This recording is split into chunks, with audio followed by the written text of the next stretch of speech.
Siddhanta Swami ite namane. Namaste Saraswati Devi. Gaudavani Pacharane Nirvashesha Shunyavadi Paschitya Desha Tarane. Jai Shri Krishna Chaitanya Prabhu Nityananda. Shri Advaita Gadadhara Sri Vasari Gaura Bhakta Vrinda. Hare Krishna, Krishna Krishna, Hare Hare. Hare Rama, Rama Rama, Hare Hare. I'd like to thank everybody here for coming and glorifying Srila Prabhupada. It gives me great pleasure to see Srila Prabhupada glorified, just as it gives me great pleasure to see Lord Sri Krishna and Srimati Radharani and all their associates glorified.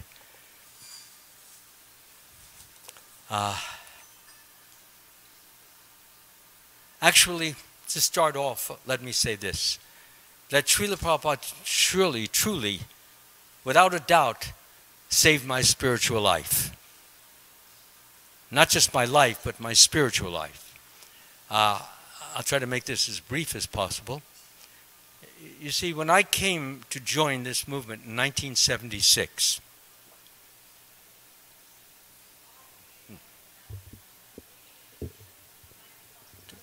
yeah, that's what I was wondering. Could you just help me out a little bit?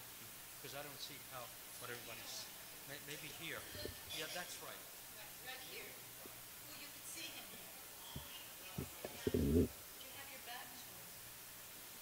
Back to the screen is okay. No, this is okay. There's nothing here. No, I'll be on the side. This is where, when he came here, I was right in this same spot. Really? Yeah, so... again, when I came to this movement in 1976, I had quite a bit of training in yoga. I had my own yoga center, which was in New York on 56th Street between Lexington Avenue and Park Avenue. And I had approximately 400 students. This was in 1976.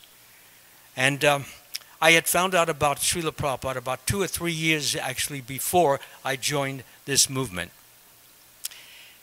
The yoga center that I managed or directed, in it we did, hatha yoga, the postures, breathings, relaxations,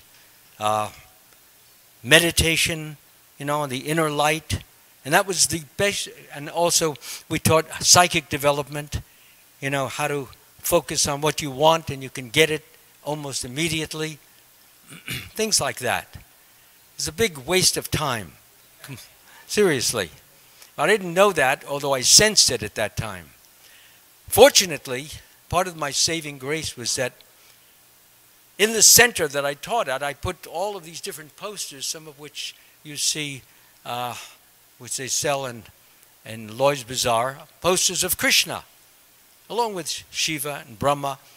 But the pictures that were most attractive were the pictures of Krishna. So when I would teach the asanas, or the breathings, or the relaxation, or the meditation, I would look at these pictures. And I should say that I was brahmachari, but 90% of my students were ladies. So it wasn't so easy, especially how they were scantily dressed. So the way I was able to save myself is that I would look at these beautiful pictures of Krishna and say, save me, protect me, guide me. So I would keep my mind on what I was supposed to be doing, namely giving good health, good sober mind, serenity, and so forth. And that kind of worked out okay. But it was a little bit humdrum and a little bit boring. About a year before I joined, I received a letter from Bruce Scharf, otherwise known as Brahmananda.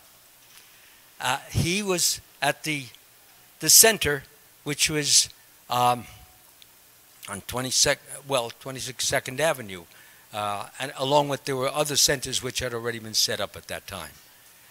So he sent me an invitation, and he said, if you request it, I will send you a free Bhagavad Gita. That was the big Macmillan one that they still had. So I didn't believe it, because we sold a book about how to develop yogic powers, which is about 1/10 of the size of it, and didn't even have 1 fraction of the value of it. We sold that for $10, and Bruce Scharf, Brahmananda, said you can have it free. So I said, okay. So I sent it back, and sure enough, a few days later, there was the Bhagavad Gita, this big, thick book. And I started going through it, and I said, yeah, this is really what we didn't have this. My teacher, he didn't teach from Bhagavad Gita. He just talked about how to keep your mind peaceful, how to keep your mind calm, how to stay controlled, that kind of thing. But when I got Prabhupada's books and I would read these purports, and I read the whole story of how Arjuna didn't want to fight, and how Krishna gradually enables him to understand why he must fight, I got deeper and deeper into the philosophy. And then in the end of the book, there was an advertisement for the Krishna, the Supreme Personality of Godhead, with a picture of Krishna on it. That wasn't free. So I sent for it, and I got the books, and I got so absorbed, so enraptured just by reading it, the way Prabhupada wrote it. He wrote it with such affection, such love, such absorption, such enthusiasm. It was completely infectious that I could not resist wanting to know more and more about Krishna, because he loved Krishna, and I could sense that. And he was conveying that love that he had for Krishna into my heart, so that I was not just curious, but I wanted also to know Krishna beyond just above than just the pastimes, but the meaning behind these, and the pleasure behind these, the joy behind these, the satisfaction behind it. I want to know everything I could. So anyway, time went by. There was a funny story, which I won't tell now because there's not enough time. But in any event, I was doing some fasting. And one of my students, she brought in the Hare Krishna record of Srila Prabhupada chanting. So this was very unloyal, disloyal. I said, what are you bringing this in here for? This is not right. We have our own spiritual master. So I confiscated it and put it in the closet. I said, when you leave, if you want to leave, you can have it back. So anyway, while I was doing a little fasting, I decided to exercise my curiosity. So I started listening to Srila Prabhupada chanting the one that we always hear is Hare Krishna, Krishna Krishna, Hare Hare, Hare Rama. That one. Not the best imitation, but anyway, it's the best I could do today. So it was magnetic. It was enchanting. It was overwhelming. And I would listen to it hour after hour after hour after hour. I couldn't stop listening to it. It's so enchanting and so absorbing was it. So that was one step. There was, as I said, the book that Brahmananda had sent me. The next step was that I wanted to be a part of this, because my teacher that I had, he wasn't teaching this. He had nothing to do with any of this. We taught that the ultimate goal was nirvikalpa samadhi, and you enter into the light. And then you go deeper and deeper and deeper and deeper until everything is just pure light. It's a little boring. I wanted more color. I wanted some more vitality, some what we call variegatedness. It was too dull. It was like lying on a raft and just looking up at the sky all day. So anyway, what happened was that, as I said, I became more and more interested in what Srila Prabhupada was teaching, which namely developing our love for Krishna and the interchange of love, the reciprocation of love, and how Krishna, how God was more than just an empty, boring light, but that he was a person who loved me and wanted me to have the highest and the greatest happiness. And the greatest and highest happiness came through learning how to love Krishna with all my heart, with all my soul, with all my might, my mind, surrendering to him, submitting to him, giving my all to him. And the more I would do this, the happier I would become. And it would not be the happiness of the light, which we call peaceful bliss, but it would be a very dynamic type of bliss. So, anyway, what happened was that at that point, close to the time when I was about to leave, I was pretty well situated and settled in this ashram. I already had in India, although I hadn't visited it yet, but a 7-story temple had already been built for me. And so I was already practically to go. I mean, that was a big temptation. I also had raised most of the funds for that. And the question was, is that should I go to India and continue my entering deeper into the light, or should I get involved with what Srila Prabhupada was teaching? Teaching about, the cowherd boys and the cowherd girls and love and separation, love of Krishna, devotion to Krishna, all of this. So it was so powerful, and the way Prabhupada was writing it, and those records that I had heard, they all were just created a colossal bang in my heart, so to speak, which was irresistible. So I went to the, by the way, one of my students there is sitting right here someplace. Oh, there he is, Prabhupada. Yeah, he was one of the students. He was even there while I was conducting a meeting while 2 of my students were about to disappear, leave. So, long story short, because I don't have too much, is that I went to the temple on 55th Street, and I got a chance to talk to some of the devotees there, hear the philosophy, hear about the principle of vegetarianism, and hear all about what Bhakti Yoga was about. And it was so entrancing, it was so enchanting, it was so enveloping. All I wanted to do was be a part of it, because the way Prabhupada described it, it was compulsive, magnetic. There was no one like him. My own teacher that I had was not anything like this. Therefore, what I'm trying to bring out is that we are very, very gifted and very blessed to have Srila Prabhupada, although physically he's not here, but he's here. And to the extent that we learn to love Prabhupada, to the extent that we love to serve him, to the extent that we learn to share what he has given us with others, to the extent that we please Prabhupada, he is here. So I'm getting this now. Now that means shut up. So I'll just end it. Let me just say that what happened was that so I went and I visited and the temple on 55th Street, and then I got to meet with the devotees. I went to one of their Sunday feast programs, and I heard Ridananda Maharaj speak, and he gave the most incredibly amazing, deep, philosophical, and yet humorous talk that I had ever heard. Nothing like that I had ever heard before. And I was immediately swept up, so to speak. And so I knew what I had to do. And I had to forget about going to Mussoorie, India. By the Mussoorie, India was where the Raj,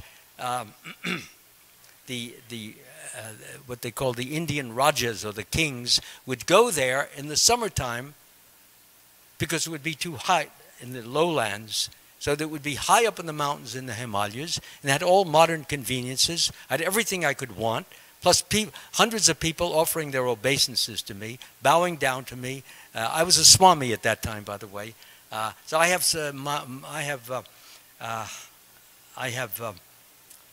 Swami, if you will, Swamihood, not only in the Bhakti school, but also in the impersonal school.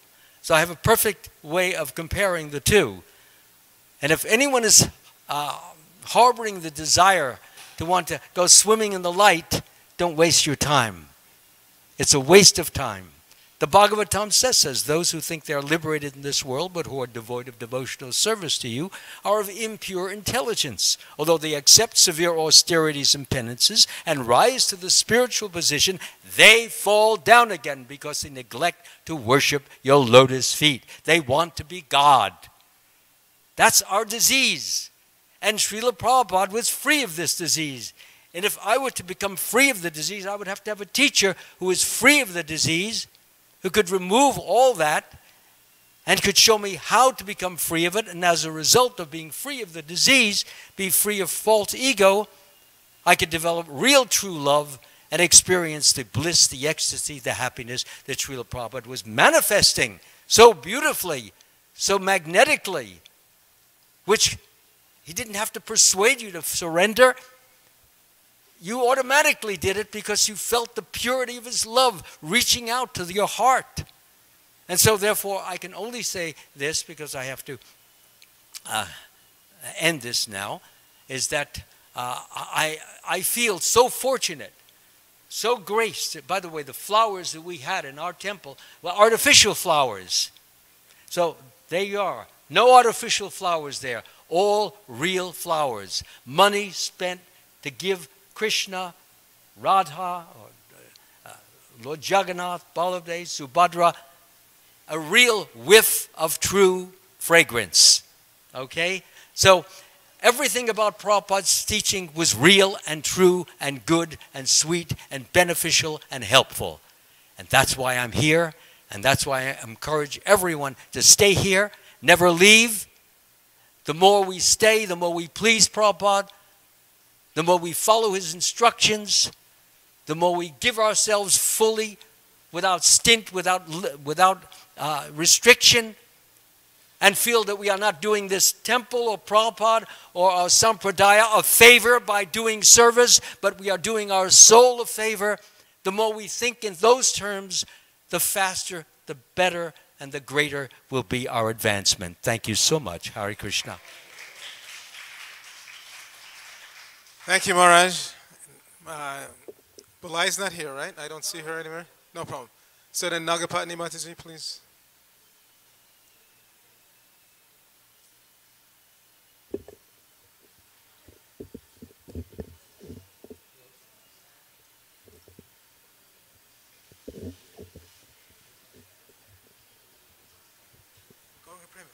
Can you get a chair for Maharaj, please? Oh, you have? Thank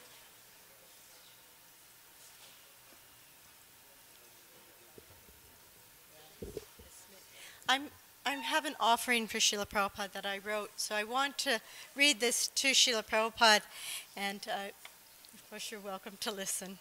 But this is based on a prayer for Guru Puja every morning that we sing to Srila Prabhupada. Nama Om Vishnupadaya Krishna Prastaya Bhutale Shrimati Bhakti Vedanta Swami Iti Namane Namaste Saraswati Devi Gauravani Pacharini Nirvishesha Sunyavadi Pasyatya Satanini. O glorious spiritual master, you introduced Guru Puja into the morning program with a beautiful prayer composed by Srila Narottam Das Thakur, Shri Guru Vandana. Not because you wish for any worship or honor, but to give us the opportunity to give proper homage to you. Because in giving honor to the spiritual master, the disciple can obtain so many blessings and make advancement. This time has become very dear to me as I feel your presence very deeply every morning. Shri Guru Charana Padma, Kevala Bhakti Sadma. My dear eternal spiritual master, your lotus feet are the source of my life, source of my true happiness, and source of my priceless connection to the divine couple. It's impossible to achieve the mercy of the Supreme Lord without taking shelter of your lotus feet. These 2 feet are the most amazing, as no other 2 feet before has traveled to the wicked Western world and empowered numerous lost souls to take up bhakti yoga. Those feet didn't leave until they set up a course for the world to follow for the next 10,000 years. You are giving pure devotional service, devoid of fruitive activities, mental speculation, and material desires. Let me serve those lotus feet in humility with great awe and reverence. Mando Muni Sabana Mate. With great care and attention I bow to these lotus feet. Dear mind, please understand it's only by His mercy that I can cross over this miserable material existence and obtain Krishna. Give up your pride, take a straw in your teeth.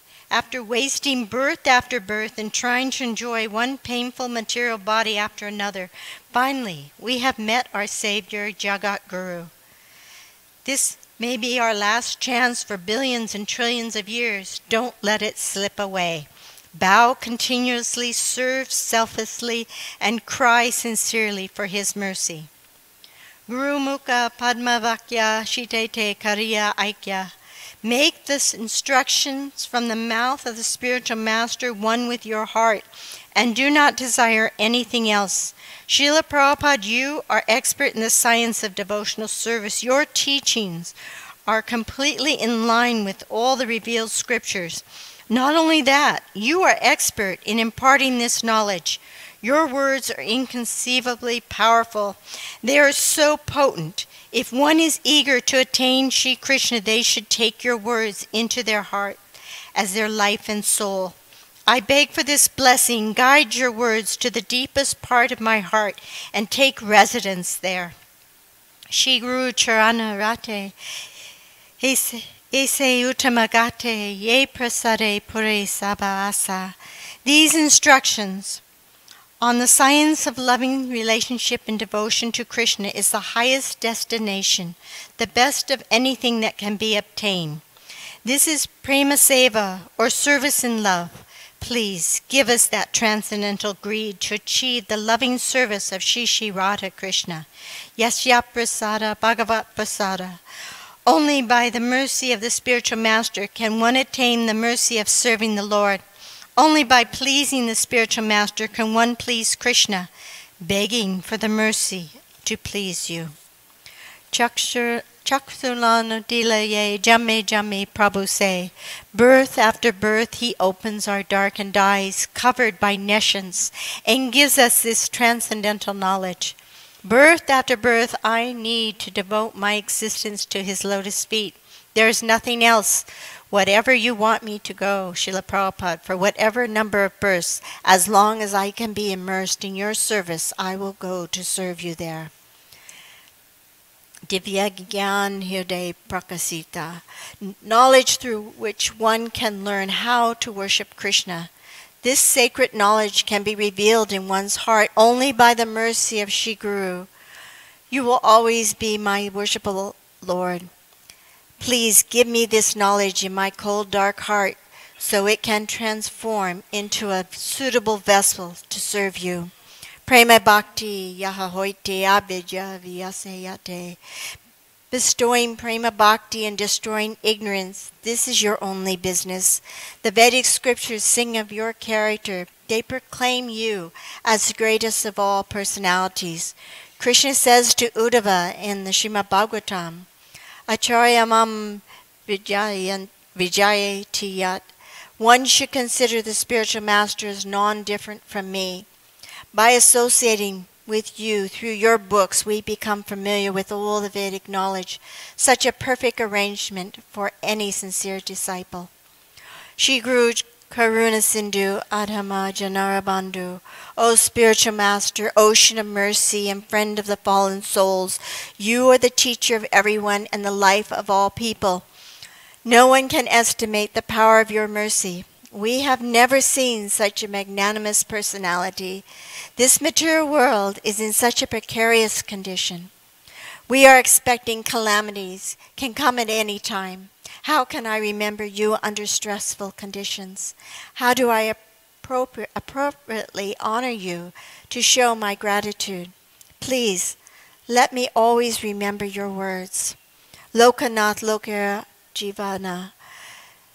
You are the life and soul of the devotees. Please continue to spread your shelter to every town and village so everyone will know your true glories and have relief from the burning fire of material existence. Please give me a place in this army you have gathered to serve you. Ha Prabhu Koyadoya Deha Mora Badajoya. Oh, my Lord, please be merciful unto me. Give me the shade of your lotus feet. There's no pleasure in this world beyond service to your lotus feet. No other shelter can be found other than following your instructions. Your glory is in saving the most fallen souls, and this one stands with hands folded before you, begging that I be included. Please do not neglect me. Forgive me for all my faults and shortcomings. Please mold this broken heart so it's suitable to serve you. As you have shown, you can do anything. May your glories now be proclaimed throughout the three worlds. Jai Srila Prabhupada, Jai Srila Prabhupada, Jai Srila Prabhupada. Hare Krishna, Hare Bol. Thank you very much, Mother Nagapami. Now we'll have Dhananjaya Prabhu.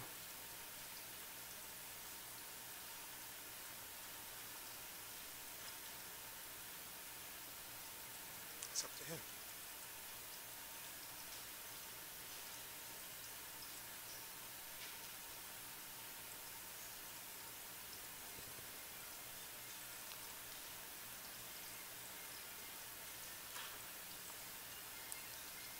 Please turn the phones off, put them in silent mode, no disturbances. Thank you.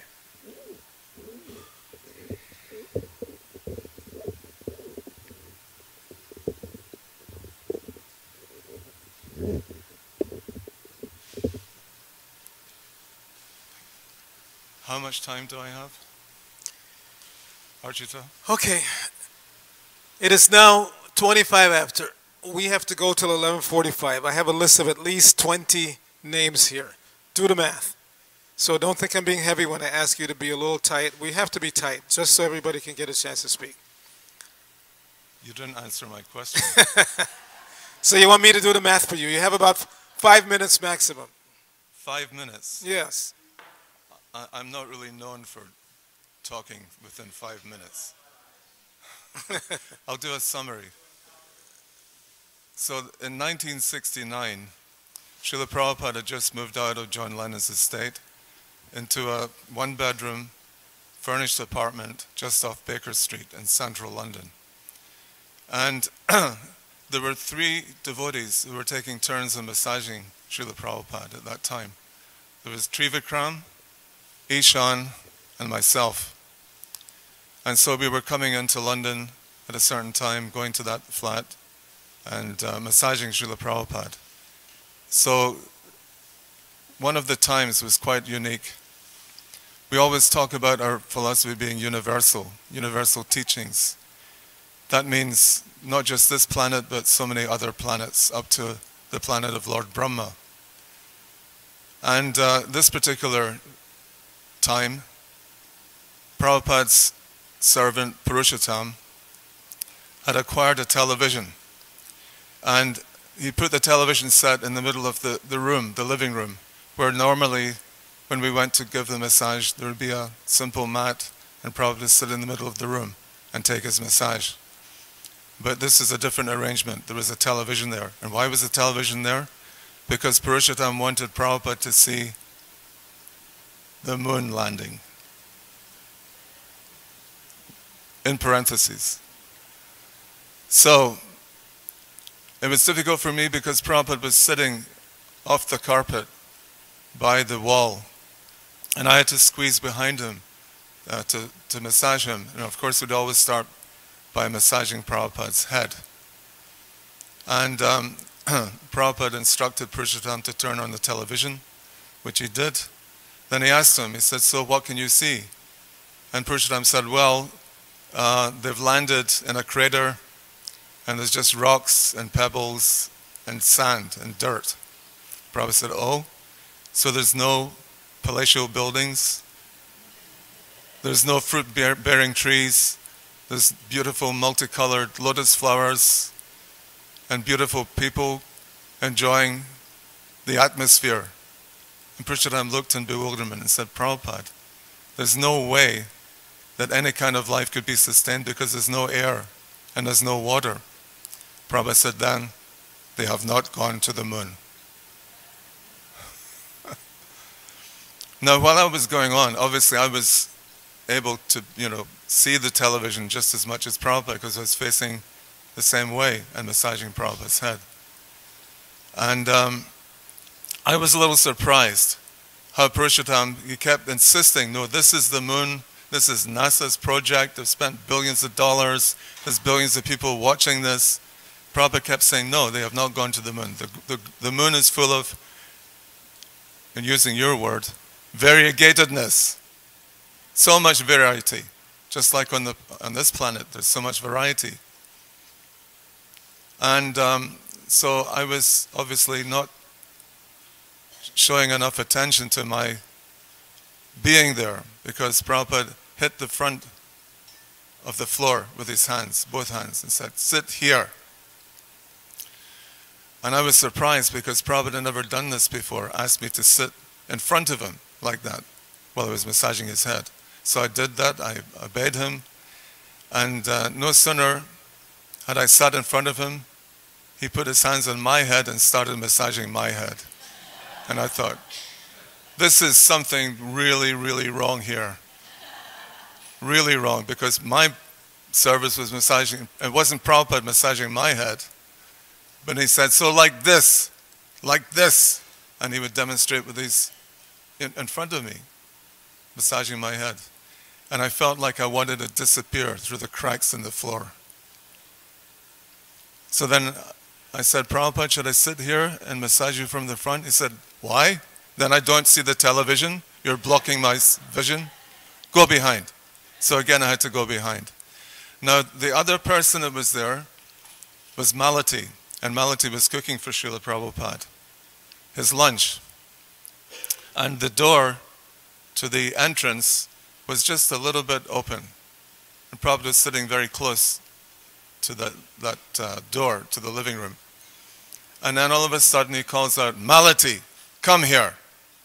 And I thought, wow, this is because, Prabhupada is just wearing a gamcha. I'm just wearing a gamcha. And normally Prabhupada wouldn't command ladies to come into his presence while he's having his massage. Very unique experience. So then Malati came rushing in and paying her obeisances and wondering what had happened. And the Prabhupada looked at her and he said, you cannot learn? Because Prabhupada was very expert at hanging people through words, if you know what I mean. Because it's like the suspense, well, what does that mean? You cannot learn. What can I not learn? Am I cooking the okra and potatoes too long or something? Or did I use the wrong spices? No. Actually, there was a little box by the front door. In those days, we'd get our milk in glass bottles. And so the milkman had put the milk in the box. There was a door on the outside and there's a door on the inside. And she had taken up the 2 bottles of milk. And she placed those bottles of milk on Prabhupada's little Radha Krishna deities' offering plates. And they were coming from outside. He said, I'm trying to teach you how to be Brahminical. You must make sure everything is clean, everything is wiped, everything is washed properly. So, not only was Prabhupada getting on my case, he was also getting on Purushottam's case, and he was getting on Malati's case. And he was exhibiting this amazing quality that he possessed of knowing everything within his scope, within his vision, that we would never have picked up ourselves. So in the same way, Prabhupada is very proud of the fact that all the books that he's translated are perfect. All the information we get, including about other planets, don't take as if this is just a fairy story. I know sometimes with some even senior devotees, they have a hard time of accepting according to the Vedic astronomy, how this universe is contained of so many planets with so many different civilizations. And even the moon itself, when Prabhupada came to Vrindavan in 1975, he was translating the 5th canto of the Srimad Bhagavatam, which is all to do with the universe and the planets. And we were going on the morning walk, as usual, from Krishna Balaram Mandir up to Chatikara. And Srup Damodar was there. He was a brahmachari at the time, but he was the chairman of the institute, the Bhaktivedanta Institute. So Prabhupada said, now here are some things I want to share with you that you can challenge the present-day scientists with. He said, according to the Vedic astronomy, the moon is twice as big as the sun and twice as far. So he said if these astronauts had actually traveled to the moon, they would have flown past the sun. Then he said, the moon is self-effulgent. It's not getting its light from the sun. It's self-effulgent. There's a type of grass, kusha grass, which is on fire. And it's the fire, the glare from the fire, that's causing the light on the surface of the moon. And he said this is a cooling flame. It's not a heating flame. So has anyone experienced a cooling flame? But we can experience in the full moon, and especially in places like India, where it's so hot, that when the full moon is up, then the atmosphere becomes cool. Not only does it nourish the vegetables, but it actually has an effect on the atmosphere and it becomes cooling. Anyway, so I think I've probably gone over time. I just wanted to give you a little glimpse of what not to do with Srila Prabhupada. Hare Krishna. Srila Prabhupada ki jai. Jai. Haribol. Dhananjay Prabhu ki jai. Now, would you please all join me in asking Dhananjay Prabhu to please come and give class here. He's staying not so far away and he won't come except for special occasions. Please come and give Bhagavatam class. Everybody, Haribol! Haribol! Haribol! Jai. Mother Urvasi next. Thank you. Hare Krishna.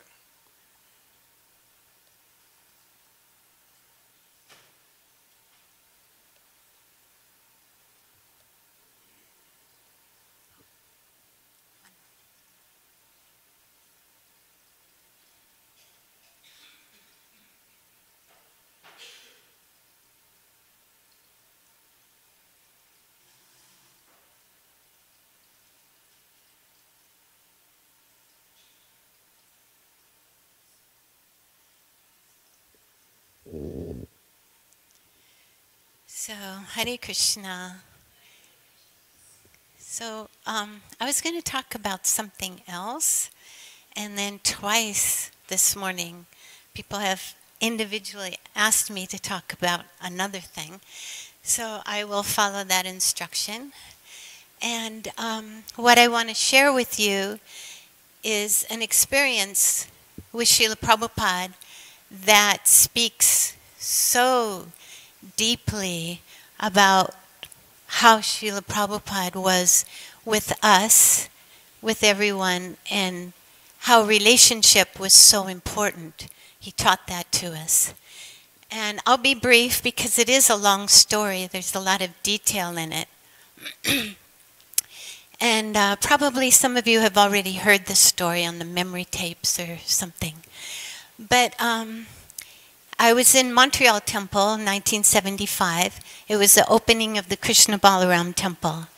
And so we were all going to Vrindavan, so excited. I happened to visit my family in California before we were going to go from Montreal. And my parents were very supportive of me joining Krishna consciousness. I mean, just so sweet and so supportive.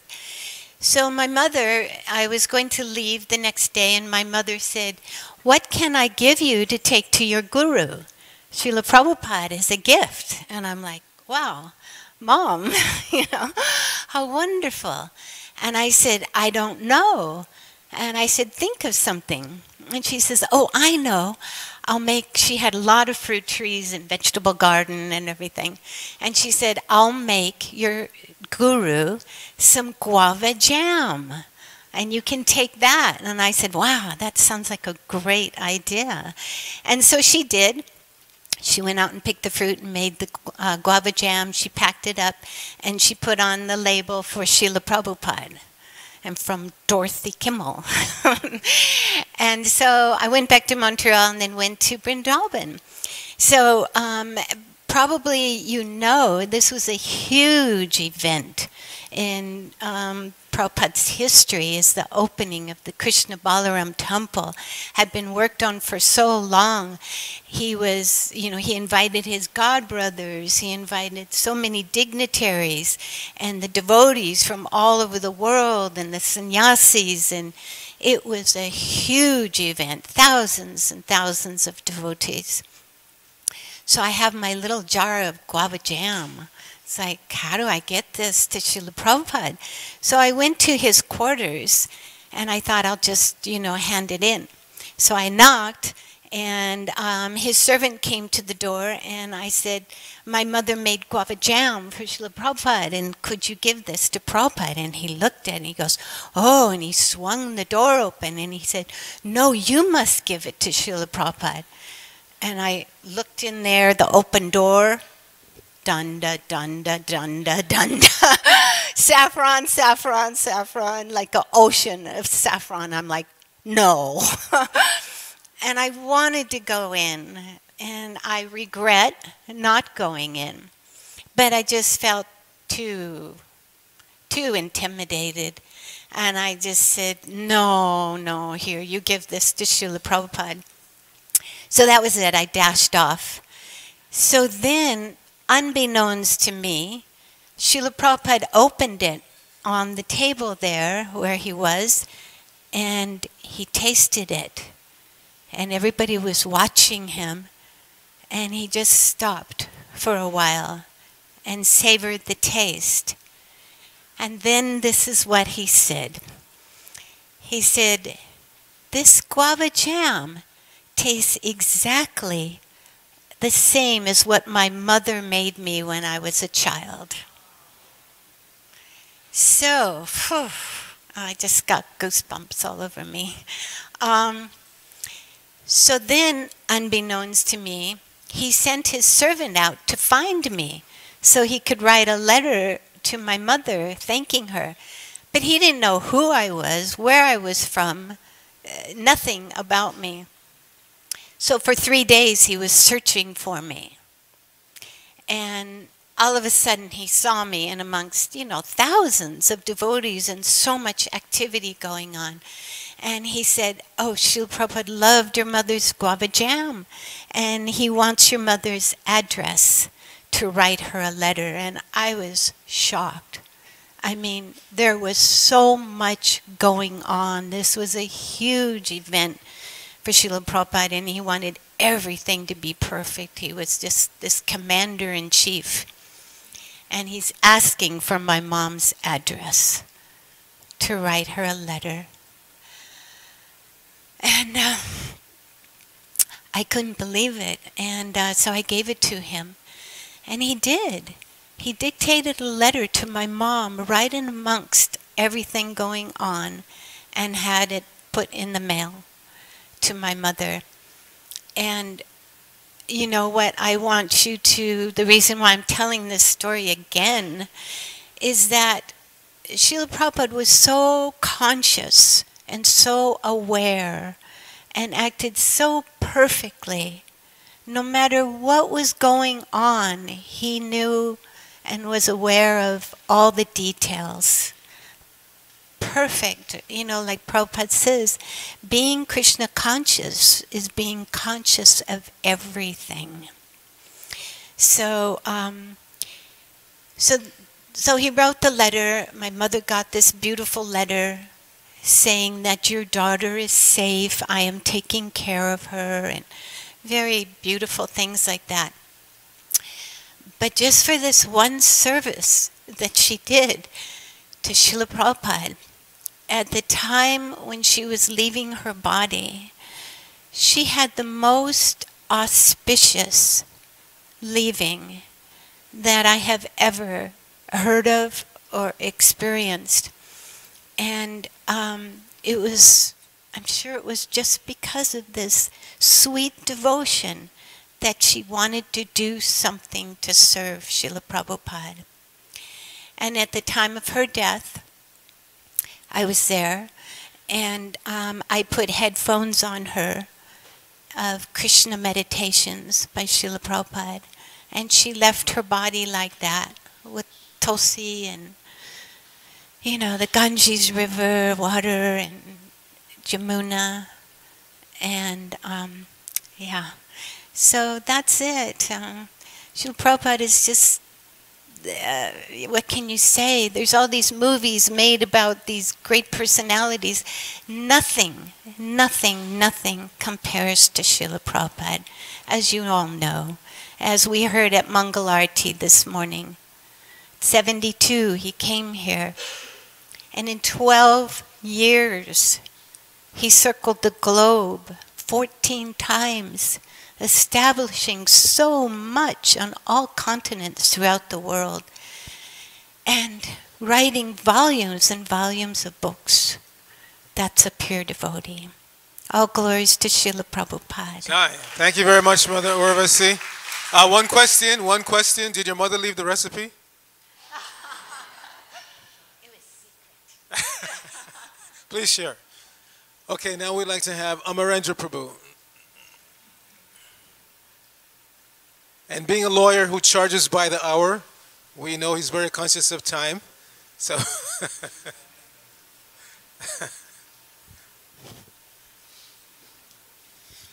you know, in the appellate courts, they have a timer. When that timer goes off, they'll cut you off in mid-sentence. That's it. You're done. So, yeah. I was listening to Urvasi. There was one little incident, which is not what I'm going to talk about, but Pishima, Prabhupada's sister, always had a way of getting through that saffron wall. She would use her cane and just swat them out of the way. When she wanted to go, when Prabhupada was giving class, she would want to go sit right by his lotus feet. So she would just take her cane and swat them all out of the way and just plop right down. Prabhupada always laughed when she did that, whether it was in a darshan or in a class. But I know some of you may be surprised to know, but I'm actually in that stage of life called the home stretch, or the twilight years. I know I don't look like it, and nothing would ever suggest that in any way, but when you do get to this point, you kind of look back on things in a historical context, or in a historical way. Like the Krishna Balaram Temple in 1975 was a big historical event in ISKCON. It was a big historical event in Prabhupada's life, and the meaning that that had in Vrindavan and reverberated all over India. But even before that, there were many, and I look back, there's so many things that I'm just amazed that I was able to be present for, that I consider historical events. And around this time of the year, I always think back about the Janmashtami Vyasa-Puja festival in 1972 at New Vrindavan. That was a historical event because Prabhupada said so many things, he gave so many instructions, he provided so much inspiration that when the devotees left, there was a whole surge in the entire movement all over the world with new enthusiasm and fresh ideas and fresh preaching and so forth, because Prabhupada was able to give that kind of energy and kept us going for all those years. And it's even, as I look back to think, like, Prabhupada's been gone since 1977, I mean physically. Yet here we are in 2018, and his movement is still going. It's still going on. And that is an amazing thing when you look back and you've been through everything that so many of us have been through, of being here when Prabhupada was here on the planet, and still seeing how everything is going is just an amazing And someday the history books will be more prominent than they are now, and Prabhupada's place in history will be above everyone else that has come before him. But in 1972, the thing I remember about New Vrindavan that year is Janmashtami night. And some of you I know were there. Little teeny temple room, and I can't believe all the devotees that crammed into that temple room. It was just literally maybe 1/10 the size of this temple room, and there were hundreds of devotees in there, like pretzels. And every time you started to feel some discomfort or some agitation, well, Prabhupada was sitting up there on the Vyasa-san, so immediately all those things disappeared, and we were just focused on watching Prabhupada and listening to him. But the interesting thing is that there was no, and I don't mean this in a political or critical kind of way, it's just a historical fact, that there were no abhisheks, there were no all these kind of things that may go on today, which are fine. I'm not, like I say, I'm not criticizing. But that night in 1972, all of us just sat in the temple room, and all night Prabhupada read and listened to Krishna book from about 7, 8 o'clock at night after the artik till after midnight. Just heard stories about Krishna. And the lights were going on and off and all these things, and devotees have all these experiences being in that temple room about Prabhupada's consciousness at the time, because there were some pretty interesting things about that happened. But the main thing was that he just sat there and listened patiently with his eyes closed, meditating, listening to these pastimes of Krishna on Krishna's appearance day. And every time the reader would finish a story, he'd look up at Prabhupada, and everybody would look up at Prabhupada, hoping, oh, now we can go take prasadam, or that's it, that we can get out of this little tight, cramped place. And Prabhupada would just say, keep reading. So it went on all night till the early morning of the next day. And it was just a nice, it was just a little anecdote of Prabhupada's, what Prabhupada considered important. And I think it's just something we should all remember. Thank you.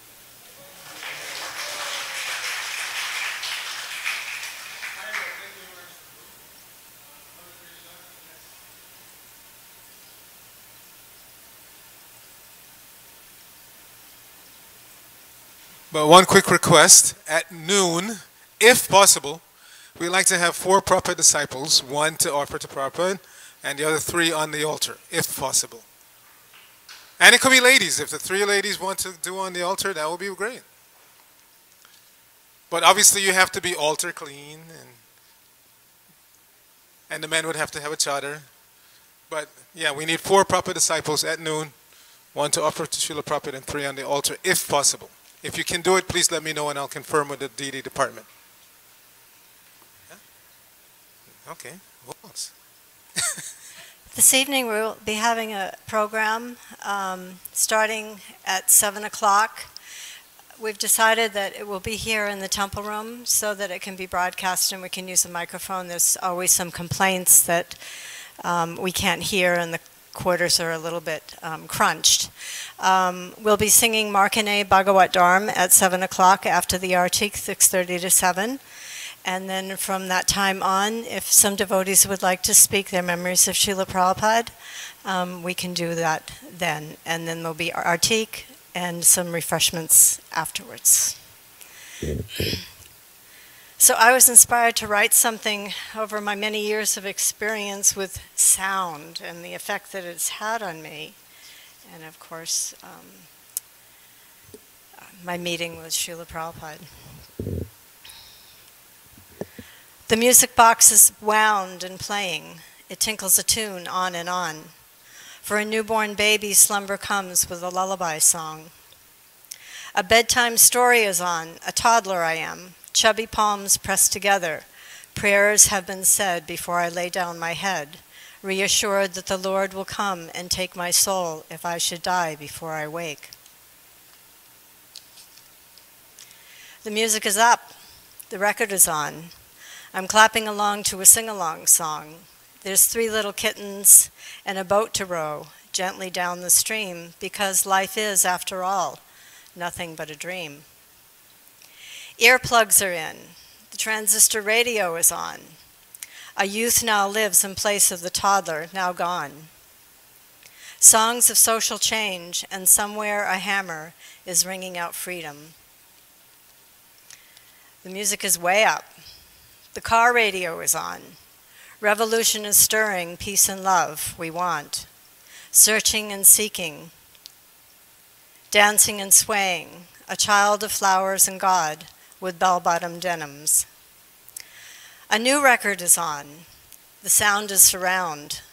We're tuned in and gathered around a concert for humanity. Then comes a song that strikes a chord, and everything changes with my sweet Lord.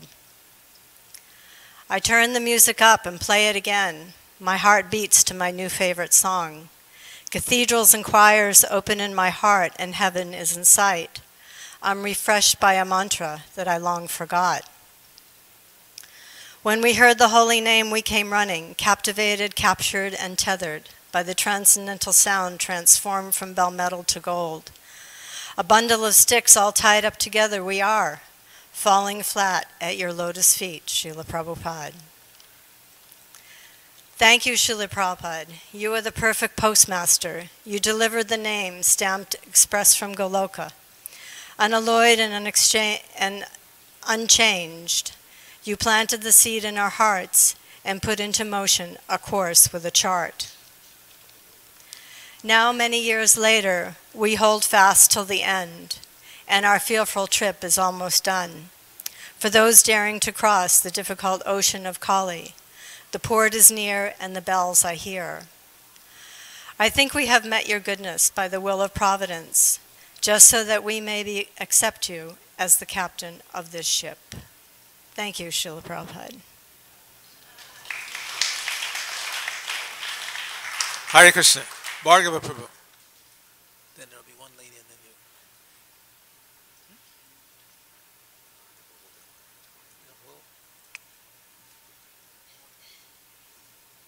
So it's kind of like a nectar marathon.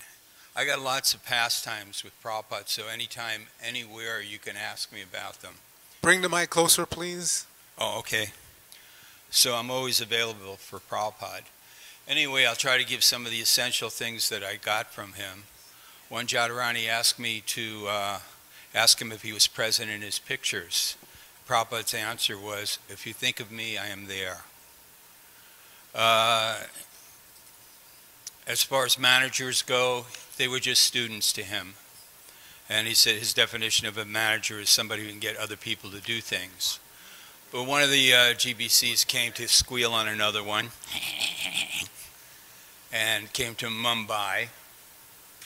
And Prabhupada got very upset. And he said, I give them a little power and they go, do this, do this, do this. He said, no. He said, first you get them to love you, then they'll do whatever you want. So this is Prabhupada's mood of management. And what he wanted from us wasn't about becoming Brahmins or scholars. He simply wanted us to love Krishna.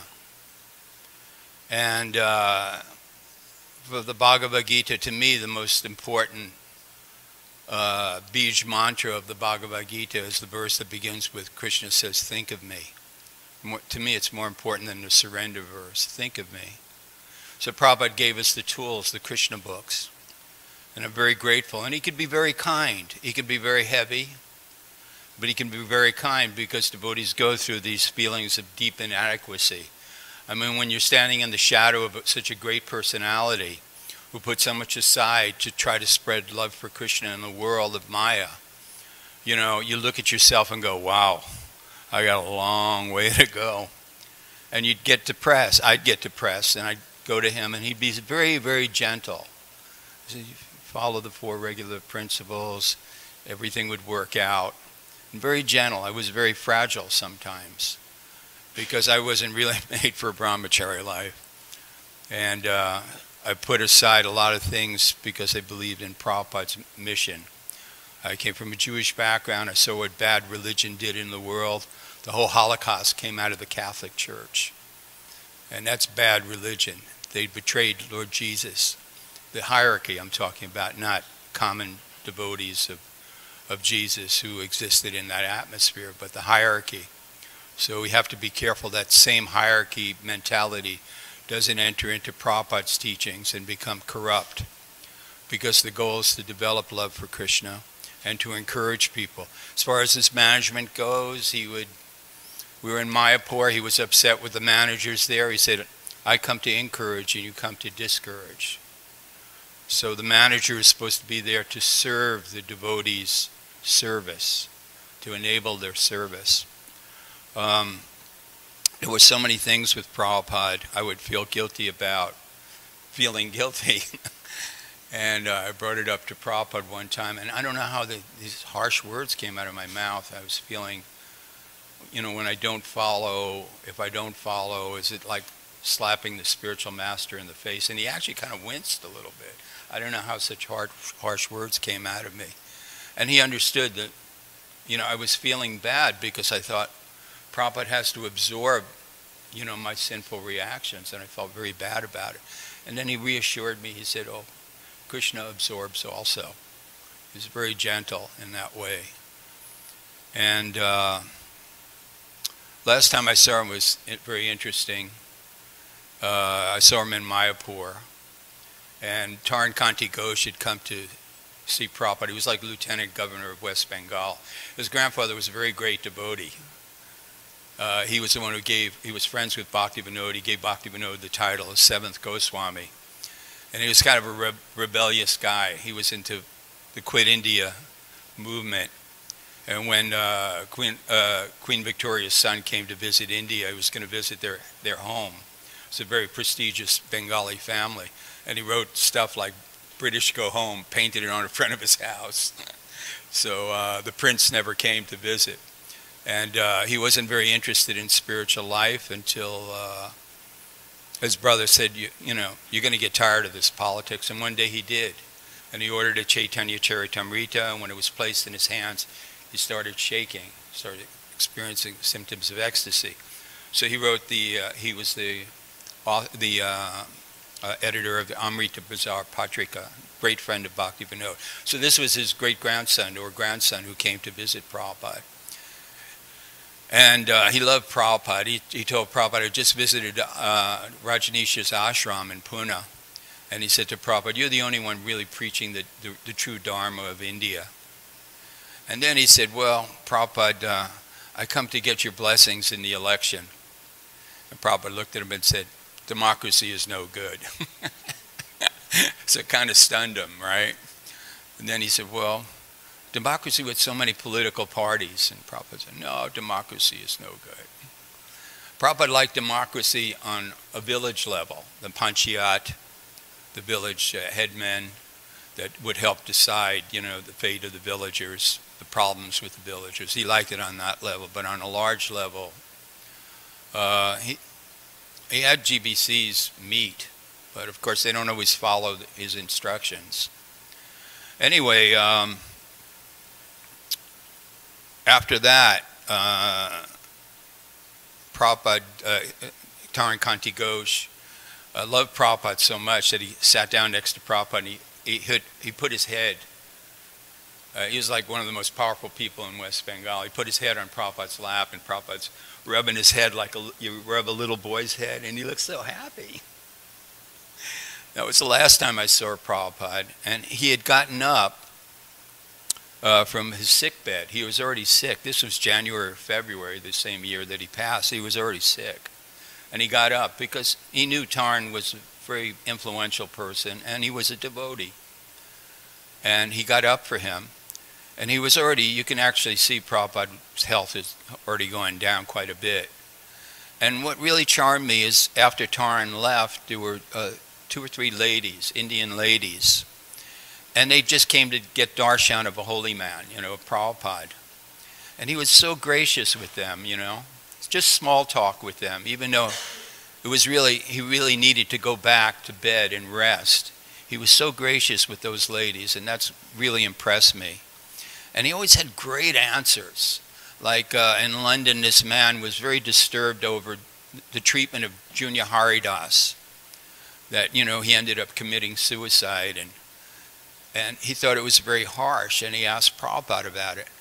And Prabhupada, what happened to him? And Prabhupada said, oh, he went back to Godhead. He said, just because the father chastises the son, it doesn't mean he doesn't let him back into the house. So Prabhupada always had these wonderful answers. And but he could get very angry too. But his anger would be gone the next day. He was very fiery. He was a Leo. He also said, I always had to be in charge. He was a Leo. But his example of it's a large shadow he's left, and we have to fulfill that shadow. It was really fun being the kids, the children of Prabhupada, but now we have to be the sons and daughters and take his place. We didn't have, Prabhupada was our only elder, and now we have to become the elders for the new devotees who are coming. So we have to move into that position, which is a great challenge. Am I getting the hook yet? I'm getting the hook? Okay, so anybody who wants to ask me about Prabhupada, I got lots of experiences. I was a nectar buzzard. I traveled all over the world with him. Not that he wanted it, but I was taking pictures for the BTGs, so I got a lot of opportunities. But the main thing is to remember that Prabhupada is there in his books, and he'll guide you. What you need to know, you'll find in his books. And his blessings are always there.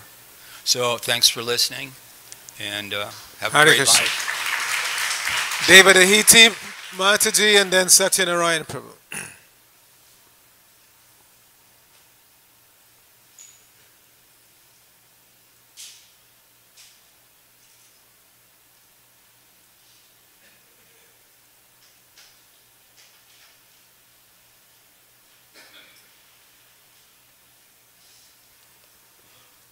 And now we really have to keep it tight because it's 7 minutes after and I have a long list. It's really short.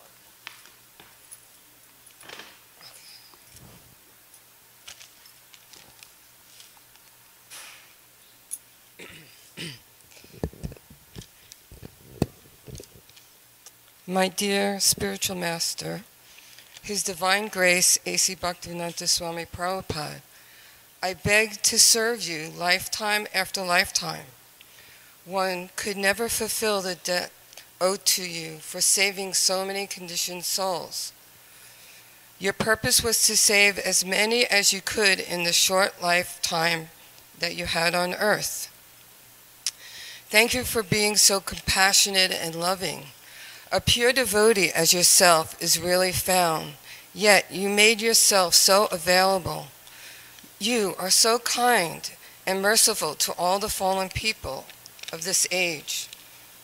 It is really very difficult to know your potency. We were very fortunate to have your association. You continue to be generous, sharing your transcendental knowledge. You gave us the formula. One can understand the science of God only by the mercy of the pure devotee. In this world, it is very hard to find a pure devotee.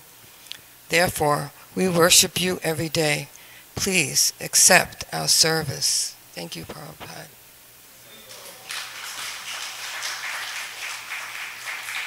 Satyanarayan Prabhu, very short.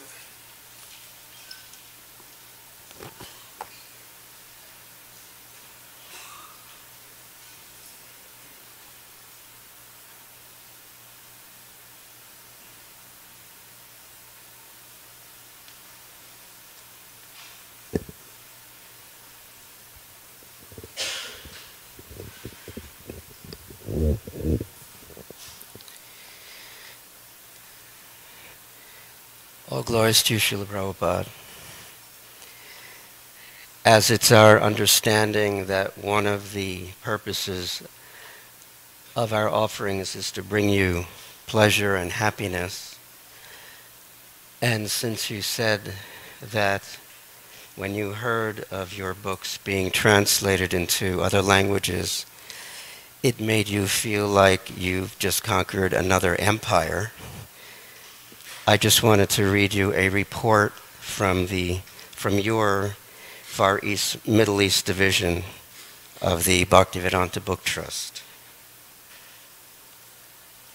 Dear Srila Prabhupada, please accept my humble obeisances in the blessed dust beneath your lotus feet. Eternal glories unto you, Srila Prabhupada. May we submit our humble report that more than 60,000 of your small books in Arabic have been distributed so far to Arab tourists and university students visiting or temporarily studying throughout North America and Europe, as well as in the UK, the Far East, Australia, New Zealand, and also India. And now, by your divine grace, we have published a new, meticulously translated Arabic edition of your Bhagavad Gita as it is. And as illustrated in the photos on the opposite page,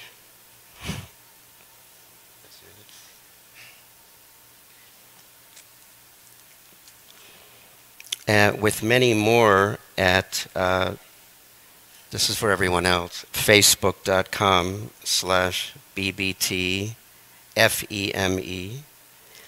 Arabs worldwide have begun receiving these books, this Gita, with both surprise, delight, and profound happiness.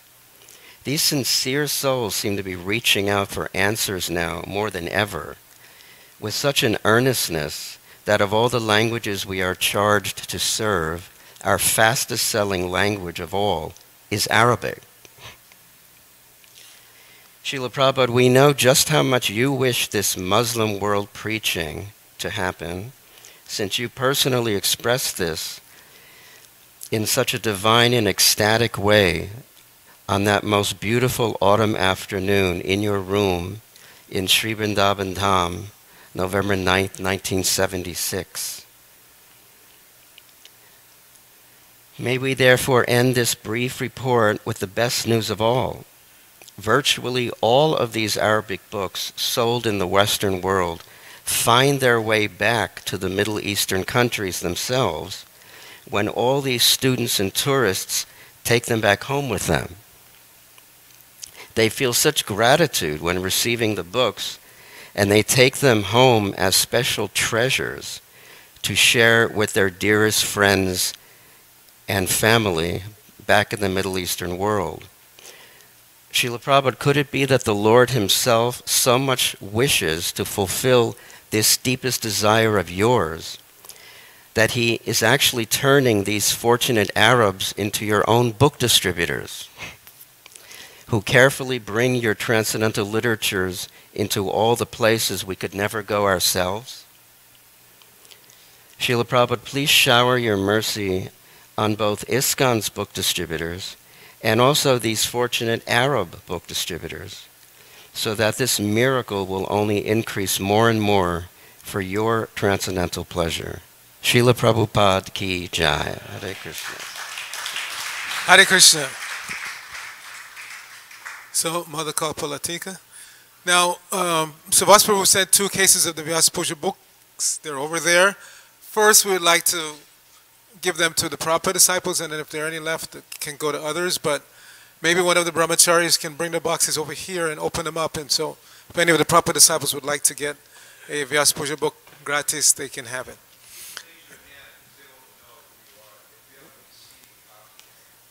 And time is really tight, so I'm going to be telling you when to stop if you don't stop. Okay. All right. My dear Srila Prabhupada, please accept my respectful obeisances. Many years ago, I read something I never forgot. You said that your only qualification was that you were fearless. I remember being surprised that you would say that. I thought you might have said, because I never forgot Krishna, or I received the mercy of my spiritual master. But no, that time you said that your only qualification was that you were fearless. And thinking about it, I realized that fearlessness was a preeminent aspect of your greatness. Indeed, it could not be accidental that the very name you were given at birth means one who is fearless, having taken shelter at the feet of Lord Krishna. You were fearless in the 1950s when you walked alone in New Delhi's scorching streets to sell your Back to Godhead magazine, even to the point of losing consciousness from heat exhaustion. What braver moment was there than the day you walked up the gangplank to the Jaladuta, elderly and alone, with only a few books and a few rupees, on your way to a land where you knew no one, and 2 serious heart attacks on the ship did not frighten you into abandoning your mission. Then you fearlessly lived in the derelict and dangerous Bowery among winos, crazies, and thieves, so that you could fulfill the order of your spiritual master to bring Krishna consciousness to the West. And as your mission grew, although you could be very charming, you also fearlessly faced off with prominent scientists, clergy, and professors, never shying away from telling the truth about the ways they were rascals, deluding people with their deficient knowledge and bogus philosophies. For example, right here in your garden in Los Angeles, you were speaking with several big theologians, including the chairman of religion at the University of Southern California. You brilliantly and fearlessly defeated them on so many subjects, and ultimately you told them that since they admitted they did not know God, then they could not even be called theologians. I guess my favorite example is the story Yogeshwar tells about the time you met with the vice mayor of Paris. You were told that the protocol throughout the entire French history was for the guests to stand up when the mayor entered the room. However, you fearlessly remained seated despite a wave of shock and disapproval from the assembly. You knew that you were a representative of Krishna, and you certainly were not going to stand up for a mundane politician. The mayor tensely waited and waited, sweating it out for you to stand, and then finally gave up and proceeded with his welcome address. When it was your turn to speak, in front of the press, cameras, and lights, you proceeded to tell the mayor that, quote, a government that does not make a situation for the spiritual progress of its citizens is a rascal government. That was all over the pages of the newspapers the next day. How fearless. And perhaps most amazing of all, you fearlessly accepted unqualified disciples such as myself and took on so much of our karma in order to help bring us back to Godhead. I remain unqualified to be your disciple, but I pray to become more fearless like you in pushing on Lord Chaitanya's mission and giving Krishna to others. It has been said many times by many devotees, but I will say it again. Where would I be now if not for you, Srila Prabhupada? It is a frightening thought, but because you had no fear, I was saved from such a miserable existence and enjoy this beautiful life of Krishna consciousness that you have given us. So on this your Vyasa-Puja day, I want to tell you how enormously grateful I am to you for your unlimited fearlessness and boundless love. Your aspiring disciple, Kapalatika Devidasi. Haribol. So Jai Jagadish Prabhu and then Sarvani Mataji. And then Brigapati, all short, please.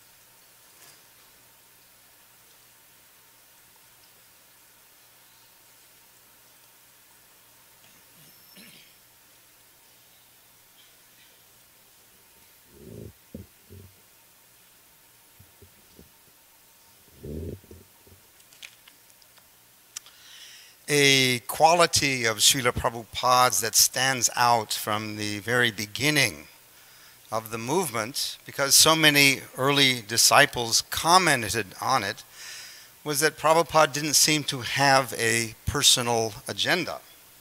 Rather, he seemed concerned above all about the welfare of others. In other words, Prabhupada could be trusted. If you think about it, that is a rare, singular quality. Because everyone who is not pure in consciousness is ultimately just thinking of their own interests, their own profit. Now, in the world of commerce, of buying and selling goods and services, that's expected. Nobody does business unless there's a profit. So you're not expected to hide the profit motive. But where the profit motive is hidden, and where it becomes sinister even, is in the world of spiritual teaching or so-called spiritual teaching. There are thousands of, quote, paths to perfection. I did a search on Amazon.com under the heading Spiritual Books, and there were more than 70,000 titles that came up. Here are some interesting book titles, and some of these are bestsellers. The Spirituality of Wine, Cannabis and Spirituality, Messy Spirituality, God's Annoying Love for Imperfect People, Zen Dogs, The Science of Likability, Master Charisma, Attract Friends, Captivate People, and Take Advantage of Human Psychology, and The God Function, Attracting Abundance, Controlling Circumstances, and Manifesting Miracles. Now, for those of us under Srila Prabhupada's guidance, these titles are less than laughable. But hundreds of millions of people who have not been blessed by the guidance of a pure devotee of Krishna devote their minds, their hearts, their wealth, and their lives to these books. And what's the result? They may improve their material circumstances, but that may disqualify them from a sincere search for the Supreme Spirit. And that's one of the great disservices of mundane teachings posing as spiritual wisdom.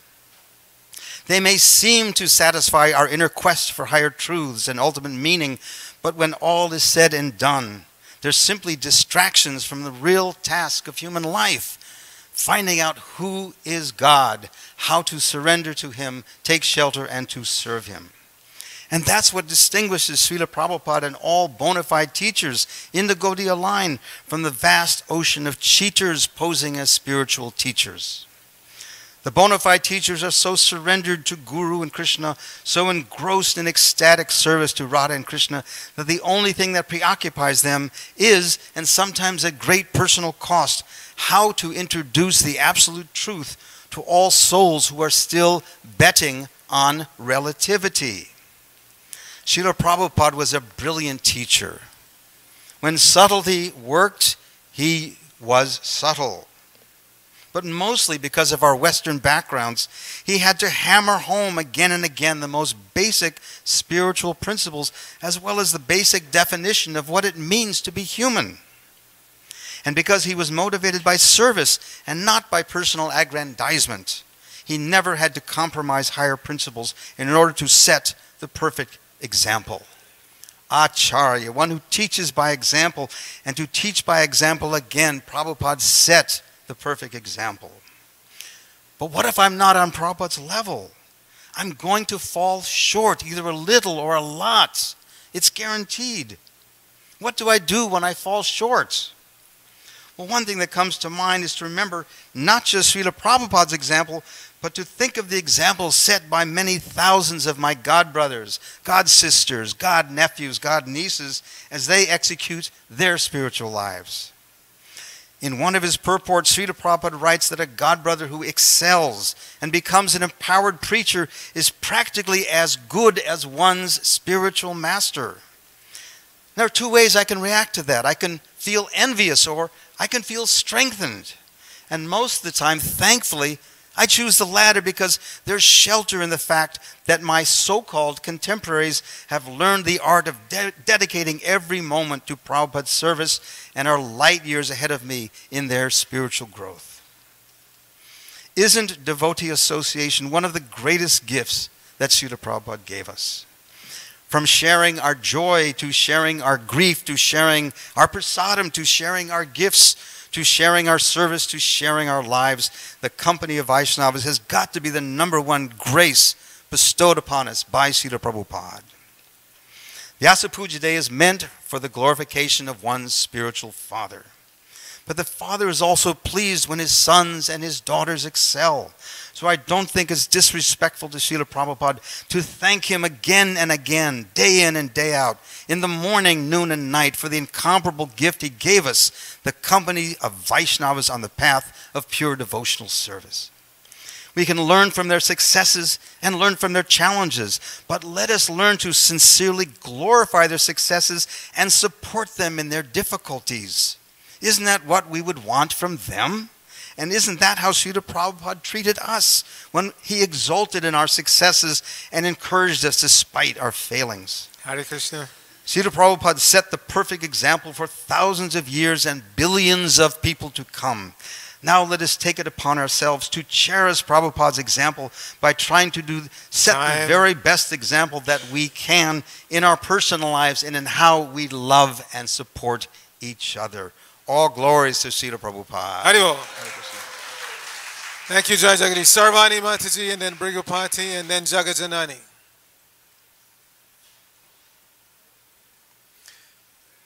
And please walk carefully, but walk fast. We don't have a lot of time, so move quickly. And just bow to Prabhupada. You don't have to do a full dandavats. We just don't have time. Please just bow to Prabhupada, sit down and speak. You have about 4 minutes.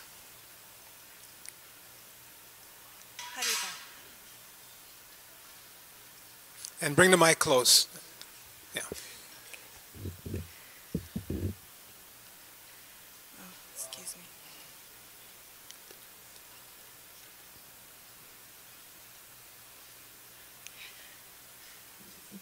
Most glorious Srila Prabhupada, please accept my humble obeisances at your lotus feet. When I think of how I could ever express the appropriate words required to pay tribute to the great compassion, dedication, love, devotion, and mercy that you demonstrated in your service to help the fallen souls of this world, I am left literally stunned.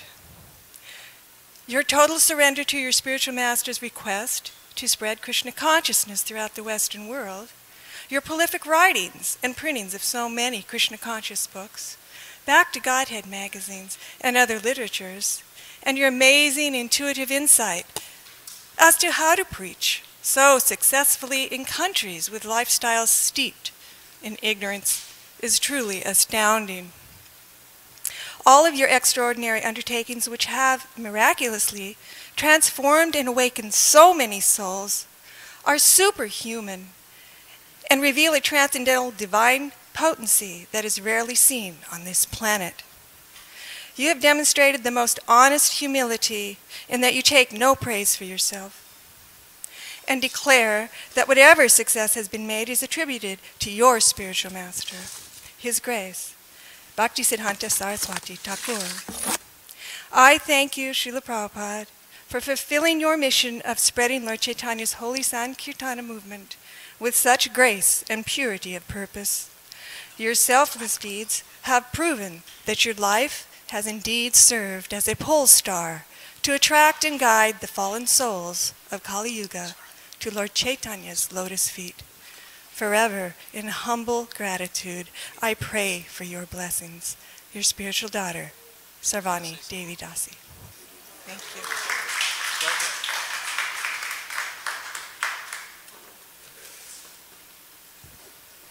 Brigupati. Hare Krishna. Thank you, Mother Sarvani. And then Jagajanani, and then Madan Mohan. But please keep it short.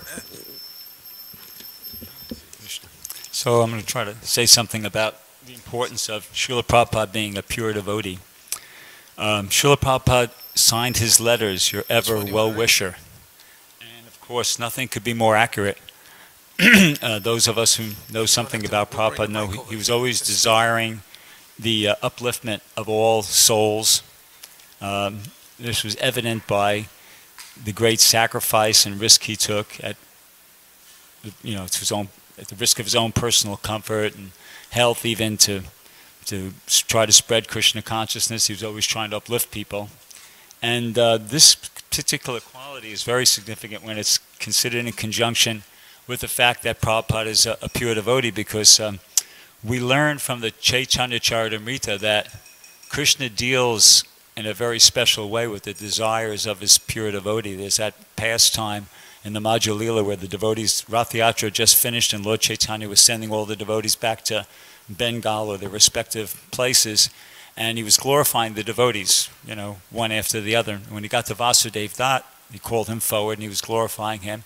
And Vasudev Dutt submitted this request to Lord Chaitanya that he said, you know, my heart's breaking because all these conditioned souls are suffering so much.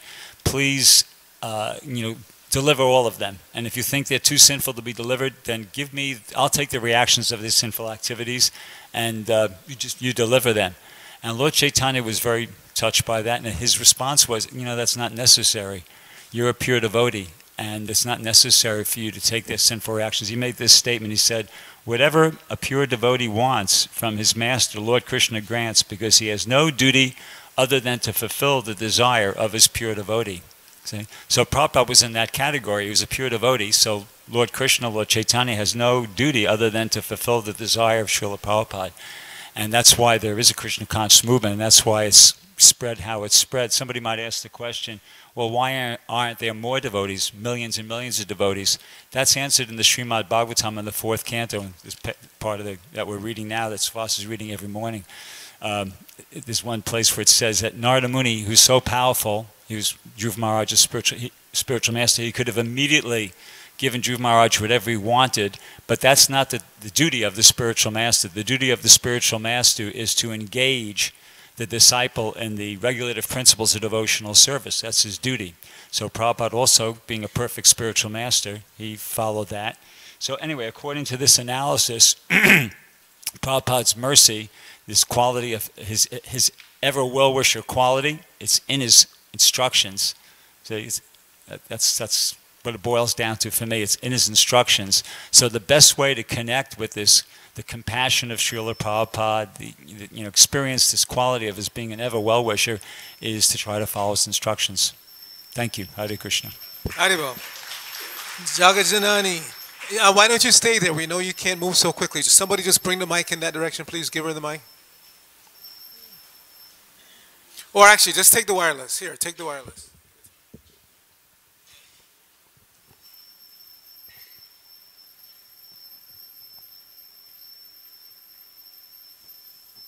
Hare Krishna. Dear Srila Prabhupada, please accept my humble obeisances. All glories to you, dear spiritual master. You continue to shed your guiding mercy on all who approach you, and even those who unknowingly receive through Agyata Sukriti.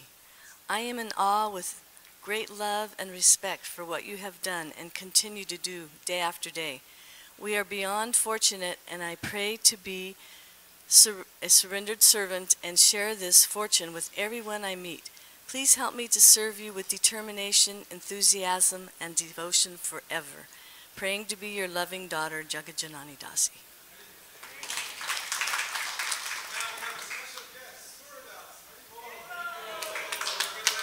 Surah, jump in line here because he can't stay. Hold on.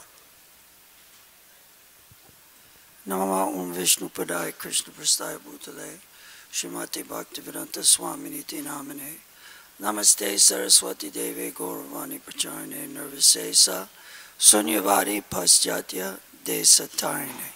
This is the offering from for New Dwarka in the Vyasa-Puja book that Savas asked me to write. Since the day you left, I've been so lonesome, but I'll have grown some when I see you again.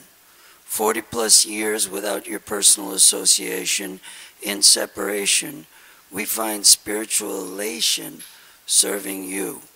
Your books, recorded lectures, and Guru Puja fill up that huge gap in our lives. The service you gave us, we do still to this day, because there's no way we could leave you again. I had a dream you were speaking here in the mandir.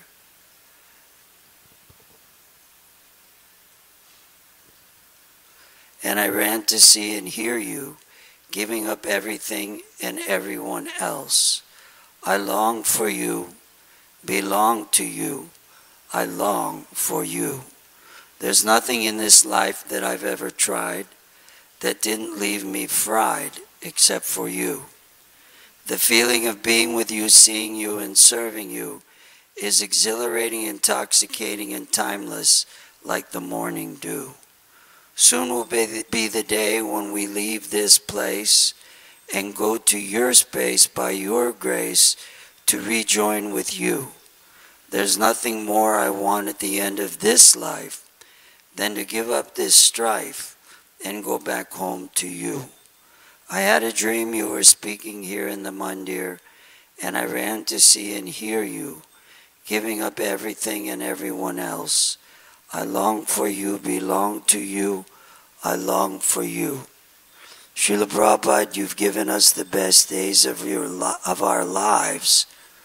Only your seva can save us. Your servants in New Dwarka, ISKCON's devotee community in Los Angeles, California. Hare Krishna. Is Vrindavaneshwari here? She's probably in the kitchen.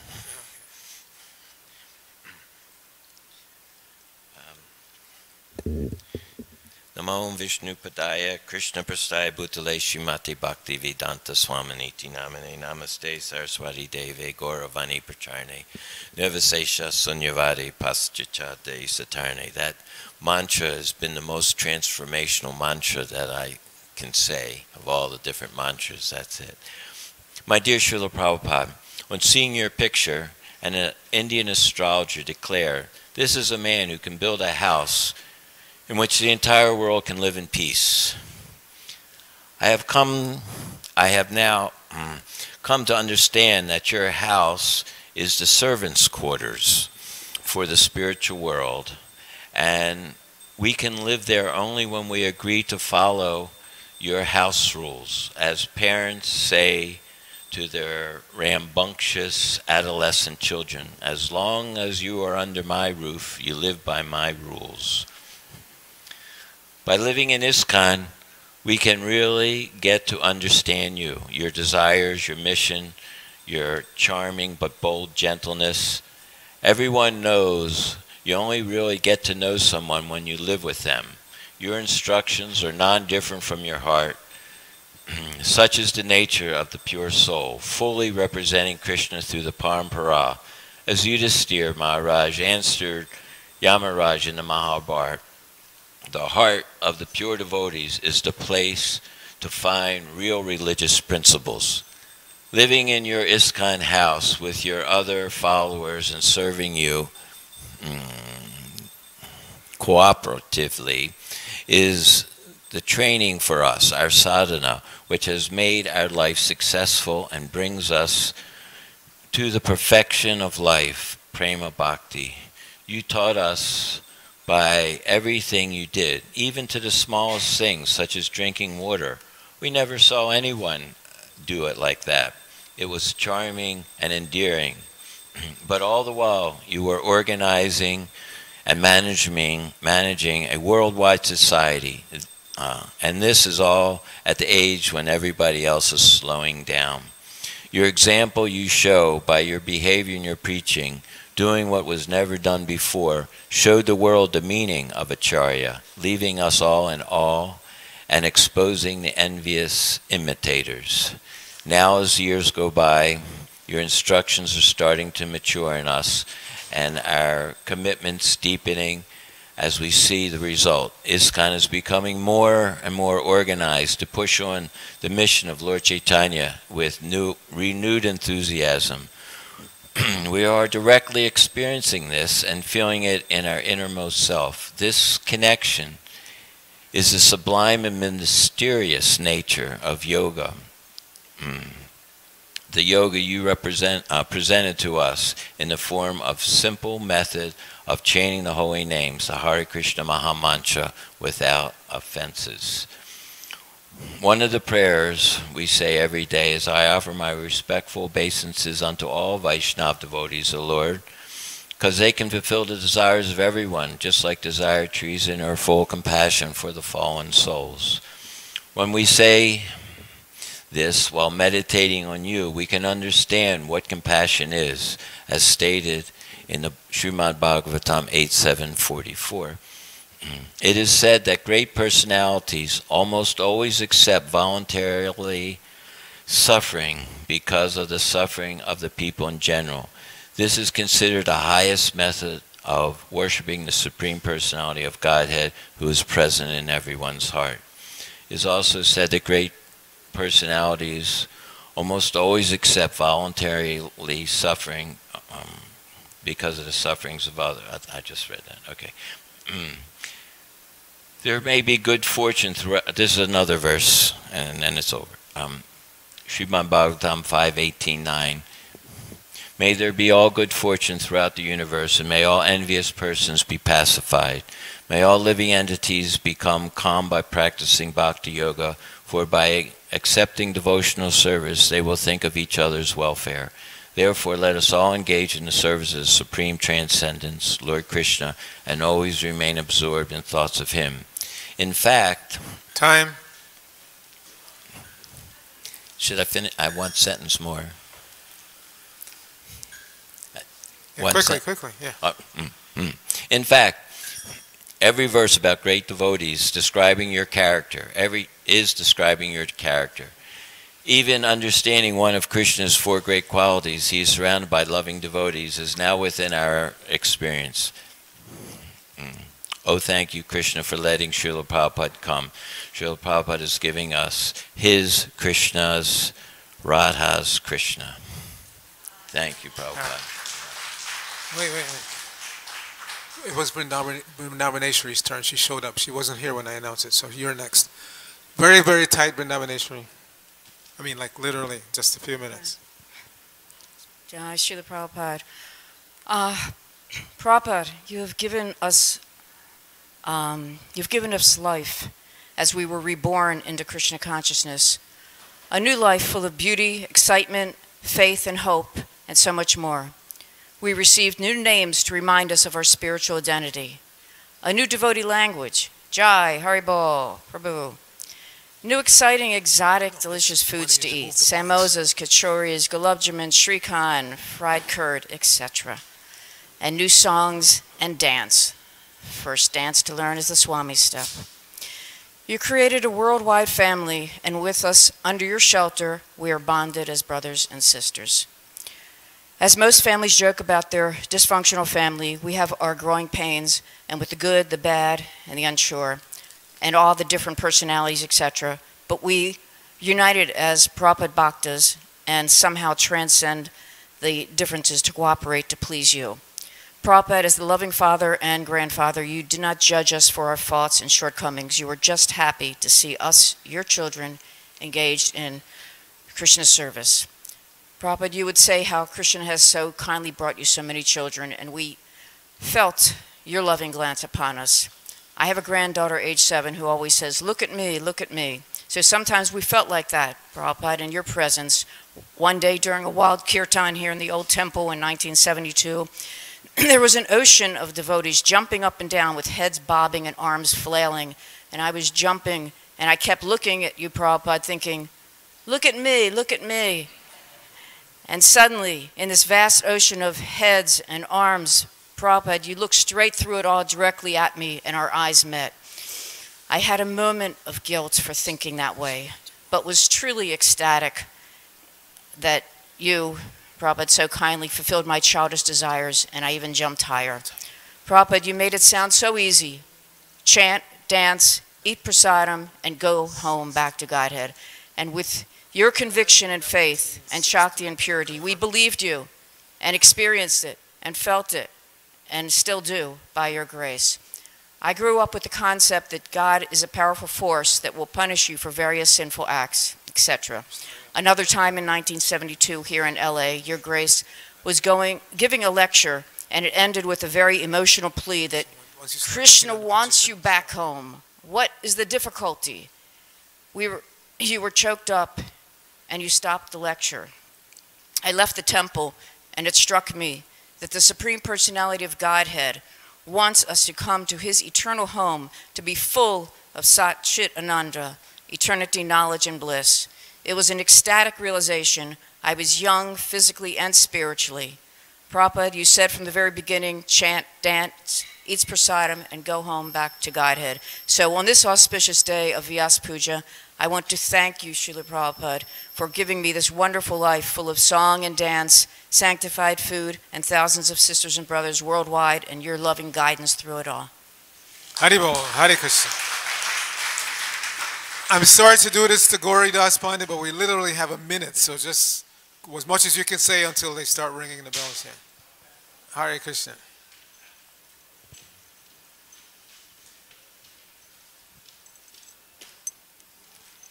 Initially, I was told I'd have maybe 10 minutes. Now I've got 1 minute. So I've got a short Vyasa-Puja offering. Vyasa-Puja offering. Dear Srila Prabhupada, please accept my obeisances, my respectful obeisances. You are the most important person to come into our lives and the lives of devotees for thousands of years to come. Your divine appearance in this world ushered in the golden age of Lord Chaitanya for us, who were lost and confused about the goal of life. You stayed up most of the nights writing your books which show us how to attain the ultimate goal of life.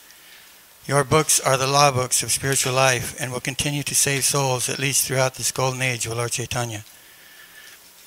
The first day I joined your movement, I got to meet you along with the Radha Damodar devotees. You were so serene and self-effulgent. You told us, quote, "You are all very bright-faced and fortunate to come to Lord Chaitanya's movement. Now that you are fortunate, make others fortunate. Preach this message of Lord Chaitanya's all over the world." That was the day after the San Francisco Rath Yatra in 1974, where you said, if America became a little more Krishna conscious, the whole world would follow and become like Vaikuntha. The huge crowd loved hearing that and chanted loudly in appreciation. All we can do to pay you back for your matchless gifts is to become pure devotees ourselves. You told us in Atlanta that if we develop our love of God, that would please you the most. That was question was asked by Narantara Prabhu. Our perfection in life is to please you. Your books are everything to you and everything to us. They show the truth, the way, the light, and the love. You were Krishna's instrument writing every chance you got day and night in your busy schedule. You were always either writing about Krishna or speaking about Krishna to your devotees and guests. You gave us the purpose. You gave us your matchless gifts. You asked us, one day in Vrindavan, I was reading in my spare time. You asked me what I was reading. I answered that it was your Srimad Bhagavatam, 4th Canto, Part 4. You smiled so big and bright and were most pleased. I was surprised at how pleased you were. Everyone who reads your books pleases you, and thus those who follow you and your books are the most fortunate souls in this world. Serving you in Vrindavan was the highlight of my life, but once I was arrogant in my service to you, thinking I was the best chamara fanner in the world. One morning in your garden, a fly landed above your lip, as you meditated on your japa. I tried to get that fly to fly away with my finger, to no avail. That fly was determined to get the nectar. Finally, you opened your eyes and said to me, "You are fanning around the world, but you can't get the fly off my face." You took the chamara and demonstrated how to do it, whisking it right across your face. It's like 10 seconds. When the fly returned, I fanned across your face and you nodded your head in approval. That showed me that devotional service is not for show. It's a practical way to serve and show our love. In Vrindavan, you said you appeared in this world for 2 reasons: to establish Krishna as the Supreme Personality of Godhead and to defeat the rascal scientists. You succeeded in both in a grand style in your books and talks. Okay. Well, thank you. All glories to Prabhupada. So everybody can come up, stand by Srila Prabhupada.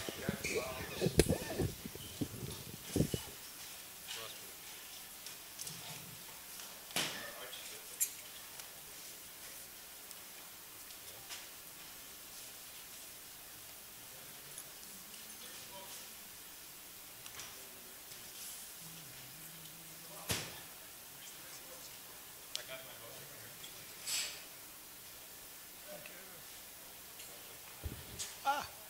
Hare Krishna.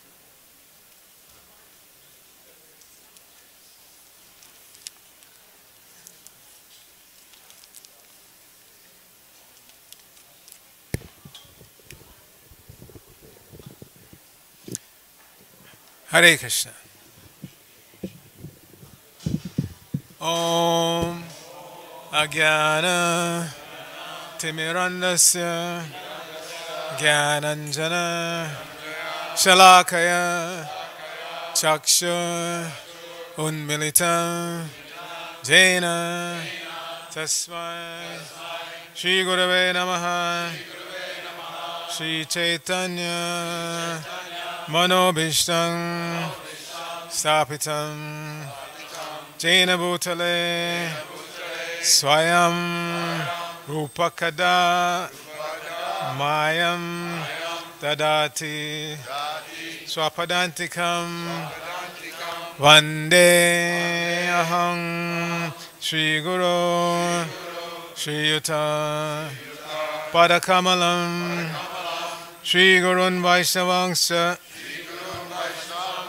Shri Rupam Sagrajatam Sahagana Raghunathanvitam Tang Sajivam Sadvaitam Savadutam Parijana Sahitam Krishna Chaitanya Devam Shri Radha Krishna Padan Sahagana Lalita Shri Vishakhanvitangsha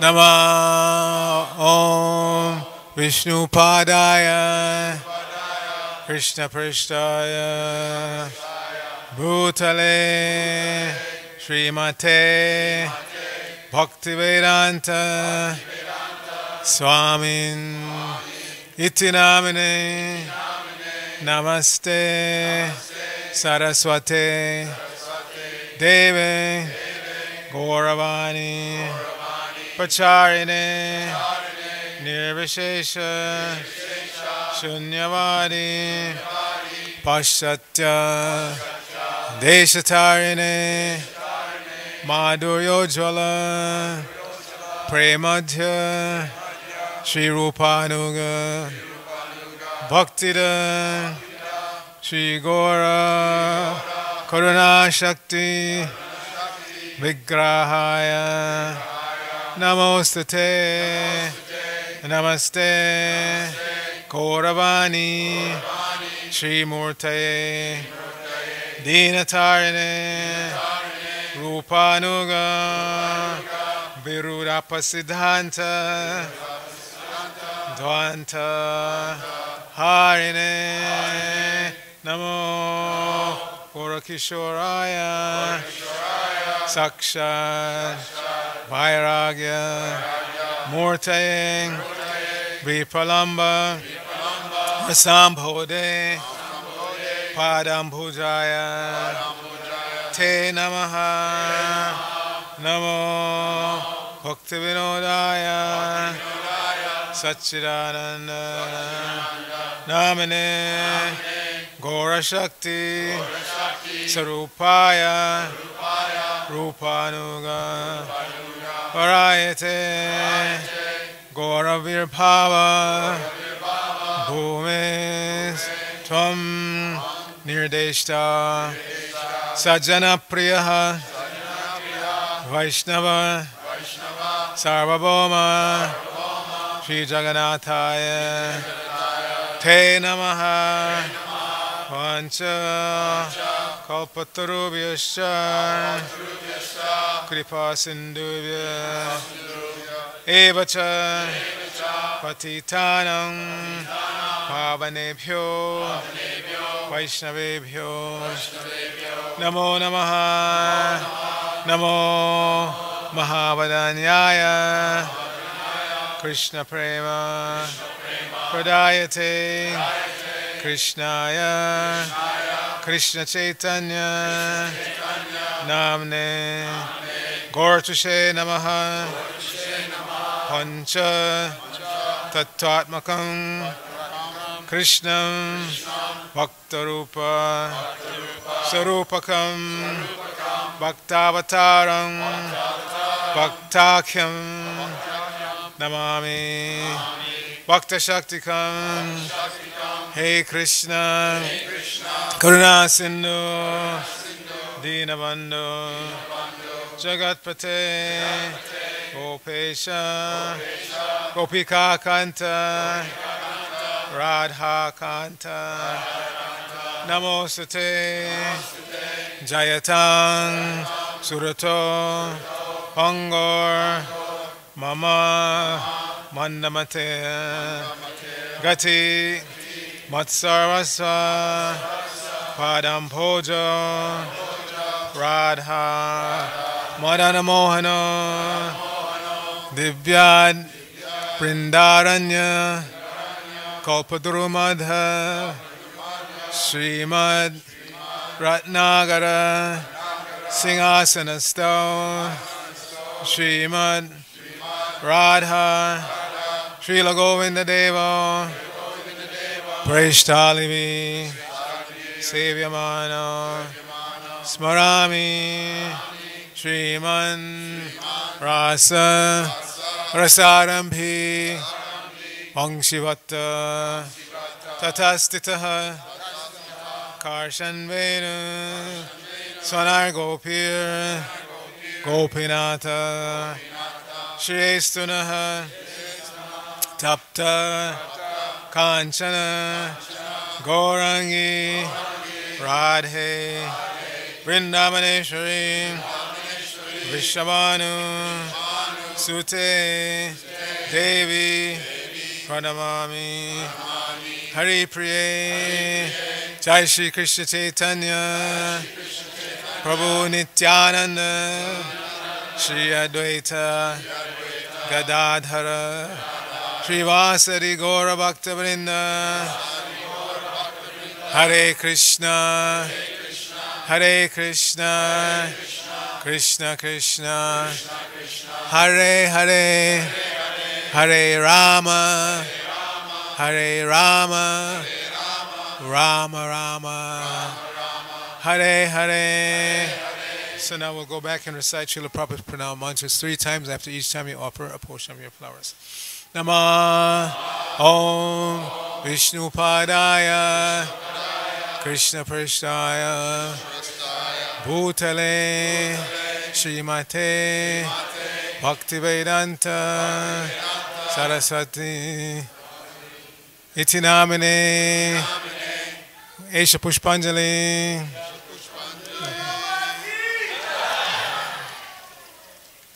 Namaste Saraswati Deve Gauravani Pracharine Nirvishesha Sunyavani Paschatya Deshatarine Esha Pushpanjali Srila Prabhupada Ki Jai.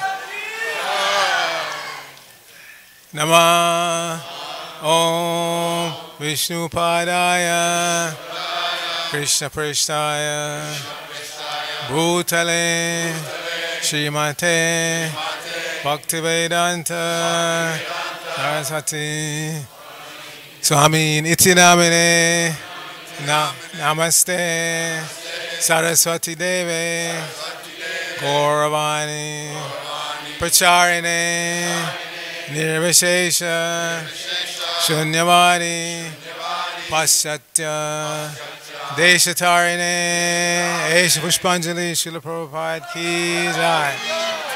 Offer obeisances and then we'll do it one more time. Namah Om Vishnu Padaya Krishna Prasthaya Bhutale Srimate Bhaktivedanta Swami Iti Namine Namaste Saraswati Devi Gauravani Pracharine Nirvishesha Sunyavadi Paschatya Deshatarine Esha Pushpanjali Srila Prabhupada Ki Jai.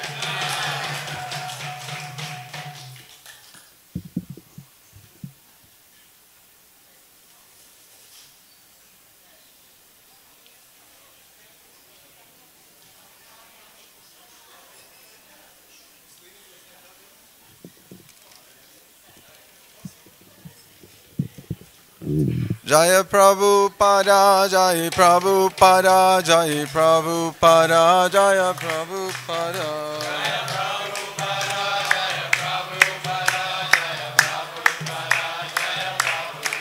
Jai Prabhupada, Prabhupada, Jai Prabhupada, Jaya Prabhupada.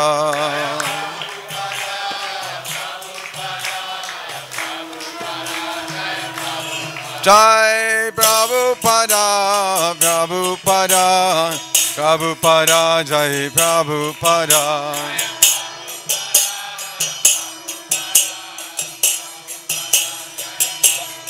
Jai Prabhupada, Prabhupada, Prabhupada, Prabhupada.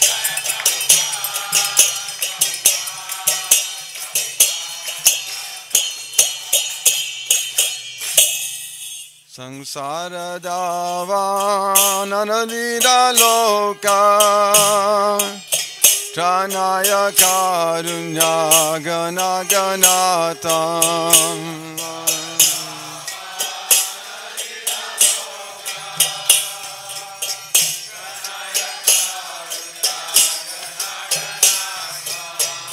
Taptasya kayana gunarabhasya Bande Guru Sri Charanara Vindam.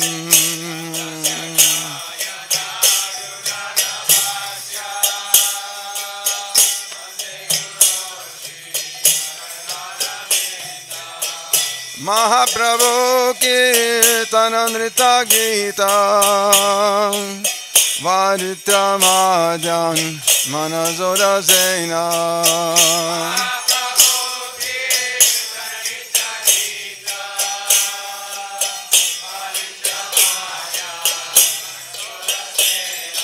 Romanchakam Pashutaranga Bhaju Vande Guru Sri Charanara Vindam.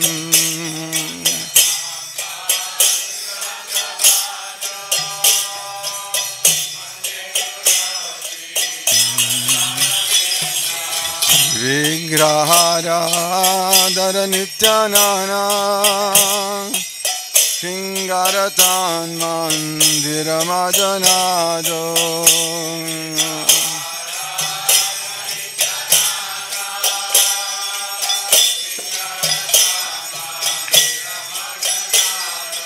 Yutasya Bhaktan Staniyundatopi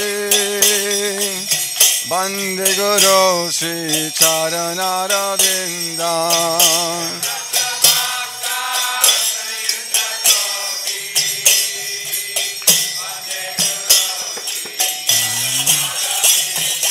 Bande Guru Sri Charanara Vindam. Vande Guru Sri Charanara